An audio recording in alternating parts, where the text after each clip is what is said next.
동대문구에 저는 개인적으로 가장 기억이 나는 건 바로 경동시장입니다. 경동시장은 가장 우리나라에서 오래된 한약재 전문 시장이고요. 이 전통시장이 있으면 생각보다 상업용 부동산 시장에 큰 도움이 되지는 않습니다. 이 부동산의 효용 가치는 전통시장밖에 할 수가 없는 거예요. 건물을 지을 수가 없는 거예요. 네, 안녕하세요. 나도 빌딩 주인이 될 수 있다. 나빌주의 이현수입니다. 남아있는 구 중에서 어느 구로 한번 여행을 가볼지 한번 주사를 던져보겠습니다. 짠! 다스칸! 동대문구가 나왔습니다. 피디님, 동대문구잖아요. 동대문구에 있을까요? 있어야 정상이죠. 동대문구니까. 깜짝 놀란 게 있습니다. 동대문이 동대문구에 없습니다. 동대문역이 여기 있어요. 그리고 동대문이 어디 있냐면요, 이게 동대문이란 말이에요. 근데 여기가 종로구예요. 이 동대문 평화시장도 사실은 종로예요. 동대문이라는 게 어떤 지명으로만 쓰이는 게 아니라 랜드마크 개념으로 쓰인 것 같아요. 동대문구의 부동산 관점의 특징은 중구와 노원구, 그리고 옆에가 중랑구, 그리고 성동구의 가운데에 이제 교차 지점에 있어서 제가 볼 때는 약간 교집합적인 특징을 갖고 있지 않을까. 그래서 동대문구에 저는 개인적으로 전통적으로 가장 기억이 나는 건 바로 경동시장입니다. 경동시장은 가장 우리나라에서 오래된 한약재 전문 시장이고요. 거기서 웬만한 우리나라 한약들이 다 거래가 되니까 도매상가들도 많고, 어떻게 보면은 랜드마크 같은 거죠. 대한민국의 모든 한약재는 동대문구, 제기동, 경동시장에 모인다. 동대문구의 가장 큰 특징이지 않을까 싶습니다. 젊은 친구들이 활성화가 되어 있는 상권은 없고요. 전통적으로 베드타운 역할을 하고, 그리고 시장의 역할을 하고 있는 동대문구의 특징이라고 할 수 있겠고요. 청량리가 여러 가지 이유로 도심 재개발이 지금 완성되어 가고 있거든요. 그래서 한 20년 전만 해도 청량리역은 정말 많이 복잡했었어요. 그것들이 다 정리가 되고 거의 신도시급으로 정리가 됐기 때문에 너무 저평가가 되어 있었기 때문에 그게 이제 정상적인 가격으로 오는 시점이 있거든요. 4, 5년 전에 투자하신 분들은 투자의 묘미를 많이 보셨죠.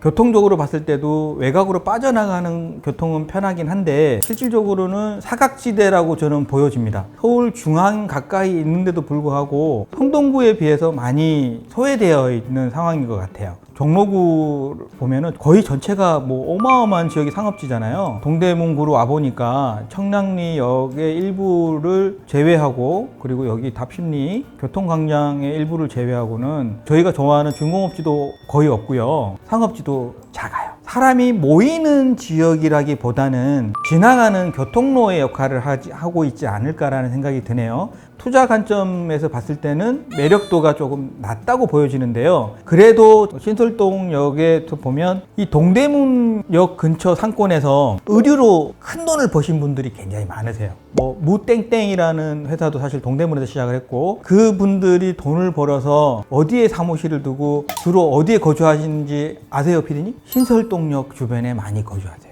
신당동, 신설동역 주변에, 제기동역 주변에 많이 살고 있어서 그 의류업에서 장사를 크게 하시는 분들은 여기 거주를 하시는 분들이 많은데, 자, 25개 구 전체로 봤을 때는 경쟁력이 상대적으로 부족한 면이 있는 것 같아요. 정말 좋은 질문 해주셨습니다. 자, 동대문구에 그러고 보니까 고려대도 있고요, 외대도 있고, 삼육대도 있고, 경희대도 있고, 많은 대학이 있습니다.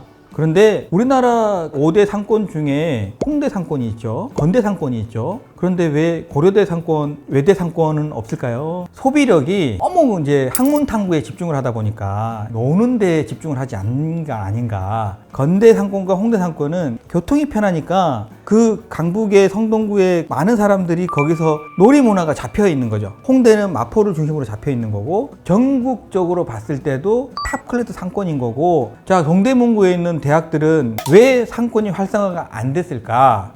교통이 불편하기 때문이다. 사실 10년 전만 해도 사실 안암골이라고 불릴 정도로 교통이 편하지는 않았어요. 많이 좋아진 거죠. 많이 좋아졌는데 전국 상권이 아니기 때문에 더더욱 활성화가 앞으로도 안 될 거라고 생각합니다.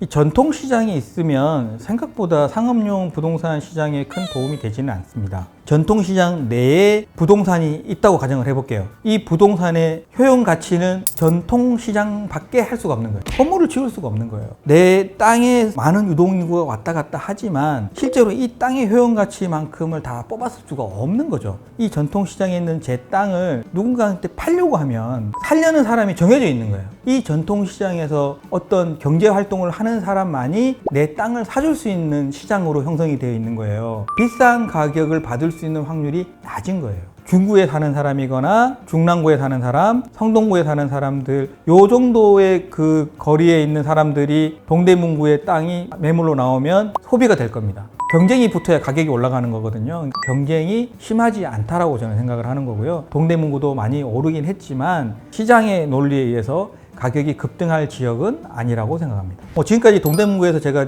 제 의견과 함께 상업용 부동산 관점에서 살펴봤는데요. 서울의 25개 구 중에서 상대적인 평가를 하는 거기 때문에 서운해 하시거나 그러실 필요가 없고요. 동대문구는 동대문구만의 특징이 있습니다. 그래서 아마 저평가되어 있는 수준에서 잘 판단해서 들어가시면 좋은 기회가 되시겠지만 좀 큰 거시적 관점에서 보면 쉽지 않은 지역이니 동대문구가 매력이 다른 구에 비해서는 조금 덜하지 않냐라는 의견을 드리면서 동대문구에 대해서 좀 살펴봤고요. 청량리역을 기점으로 교통의 요지이기 때문에 계속 꾸준히 관심을 가져봐야 할 것이고요. 여러분들의 사랑과 관심, 구독과 좋아요, 알림 설정, 여러분들의 사랑을 먹고 열심히 준비하겠습니다. 감사합니다.